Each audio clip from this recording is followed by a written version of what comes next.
शासनादेश में उसका आप सही तरीके से पालन नहीं हो पा रहा, ये भी बात सामने आई कि अधिकारियों से आपके बीच जो है वो दूरी बढ़ी। नहीं नहीं, ऐसा नहीं है। अधिकारी दूर रहेंगे तो काम कैसे होगा। आज इतना बड़ा काम, आज एक दिन में 5 शासनादेश हैं, 5 नियमावली आज जनता के मछुआरों के हितों में की। पहला कि जो आपने कहा शासनादेश का पालन नहीं हो रहा था, उसमें है दिक्कत।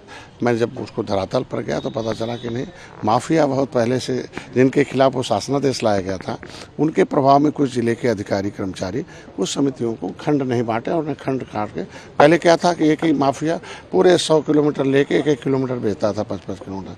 तो पता चला कि दूसरे क्षेत्र के लोग आते थे, वो पता चला कि वो उस क्षेत्र में मछली, तो अभी हम लोगों ने 5-5 किलोमीटर का खंड बांट दिया। उसके अंदर लोग समिति बनाए, एक नहीं कई समिति बनाए, जो उसमें ले ले, कोई मछली मानेगा, कोई विपणन करेगा, कोई बेचेगा, कोई ट्रांसपोर्टिंग करेगा, बहुउद्देशीय समिति बना दी। अब उसका पालन ऑनलाइन नहीं होने के नाते, ऑफलाइन होने के नाते ये बड़ा दिक्कत थी, इसलिए उसका पालन नहीं हो पा रहा था। और समिति में था कि एक क्षेत्र में एक ही बनेगा, इसलिए लोग उपेज में थे कि करें तो क्या करें। तो मैं उस शासनादेश को बदलवाया। अब ऑनलाइन होने के नाते समय सीमा के अंदर समिति बन जाएगा उसका, और निश्चित रूप से कुछ ऐसे अधिकारी हैं जो चिन्हित हुए, उनके खिलाफ कार्रवाई भी होगी।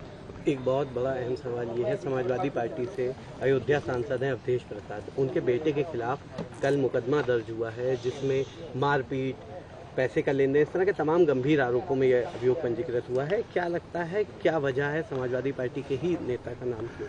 अरे यार, बहुत ऐसे हैं, सभी देश में रोज मुकदमे होते हैं। जो अपराध करेगा तो अपराधी बनेगा, जो कानून का उल्लंघन करेगा उसके जद में आएगा। चाहे हम तो मुख्यमंत्री धन्यवाद दूंगा, कितना रसूखदार हों, अगर वो उसमें आते हैं तो उनके खिलाफ कार्रवाई होती है, सजा भी होती है।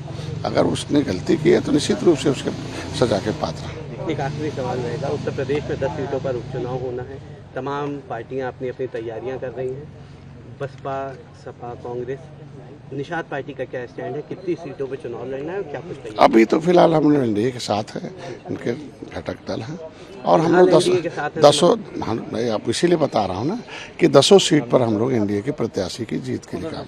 भारतीय जनता पार्टी अपने गठबंधन दलों का सम्मान करती आई, पहले भी करेगी। जब नहीं करेगी तब उस पर सोचा जाएगा। अभी तो हम लोग 8 सीट पर चुनाव लड़े हैं, 2 सीटें निषाद पार्टी और दूसरा निषाद पार्टी के भी कार्यकर्ता 10 सीटों पर काम कर रहे हैं। भारतीय जनता पार्टी का अपना दल, सभी लोग कर रहे हैं, सभी लोग मिलकर जो प्रत्याशी 2 सीटों पर मतलब निषाद पार्टी की निषाद नहीं 10 सीट पर निषाद पार्टी के लोग हैं, 2 सीटें निषाद पार्टी खाते में, वहाँ हमारे ज़्यादा कार्यकर्ता लगे हैं और एक बूथ पर काम कर रहे हैं और उसमें हम लोग जीतेंगे।